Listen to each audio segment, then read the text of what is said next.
Ce que nous voulons aujourd'hui, ils sont nombreux. Les hommes d'affaires américains a rehaussé de leur présence cette rencontre avec le président de la République. L'initiative est signée Brookings, une grande entreprise américaine évoluant dans plusieurs secteurs de développement socio-économique, notamment les mines, un secteur important qui était d'ailleurs au menu de cette rencontre.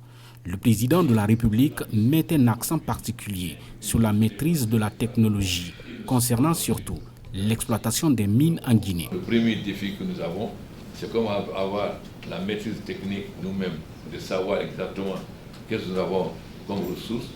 Deuxièmement, la qualité, parce qu'on peut vous dire par exemple, votre minerai de bauxite est de 40% avec le de 60%. Donc voilà un certain nombre de défis que nous devons relever. Ce qui nous manque, c'est la connaissance. C'est-à-dire très souvent, nous ne savons pas combien il y a de tonnes dans un bateau. Quelqu'un peut dire 50 000 tonnes alors qu'il y a 100 000 tonnes. Comment contrôler? Premier défi. Il faut que nous ayons la capacité de savoir exactement combien de tonnes part dans chaque bateau. Ça, c'est le premier défi. Le deuxième défi, la qualité. On peut vous dire, vous avez la bauxite qu'on transporte, c'est 40% alors que 60%. Donc, le deuxième défi, c'est la capacité d'avoir des laboratoires qui peuvent exactement vous permettre de savoir quelle est la tenue. Donc, maîtriser la quantité exportée. Deuxièmement, maîtriser la teneur. Ça, c'est les deux défis que nous avons réussi aujourd'hui à résoudre en Guinée. Nous avons des bateaux qui nous permettent de savoir, pour chaque bateau qui sort, il y a combien de tonnes. Nous avons des laboratoires qui nous permettent de savoir quelle est la teneur. Mais il nous manque encore la connaissance véritable de ce que nous avons dans notre sous-sol. Parce que c'est les entreprises qui disent, vous avez tant de tonnes de bauxite, tant de tonnes de minerai de fer, tant de barils de pétrole. Nous n'avons pas encore la capacité d'avoir la technologie de nous permettre nous-mêmes de vérifier si exactement ce qu'ils disent est vrai.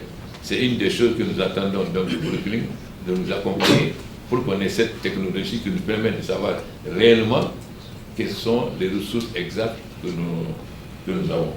En ce qui concerne le contenu du code minier guinéen, le chef de l'État explique. C'est vrai que les sociétés qui viennent pour exporter sont des sociétés qui veulent faire des bénéfices. Mais il faut que ça soit une coopération gagnant-gagnant. Et cela à deux niveaux. D'abord au niveau de l'État, que ça rapporte, mais au niveau aussi des populations locales.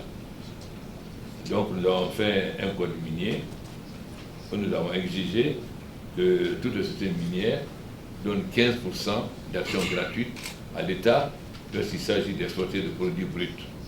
Et si c'est un produit semi-fini, bon, si vous achetez la bauxite, vous donnez 15% d'actions gratuites à l'État.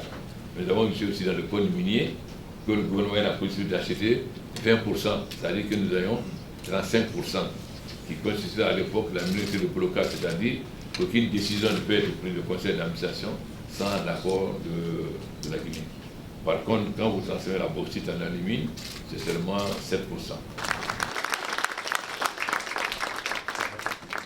Ces chefs d'entreprise du pays de l'oncle Sam ont manifesté leur désir au président de la République, Professeur Alpha Condé, de venir investir massivement en Guinée, dans un esprit de transparence mutuellement avantageux.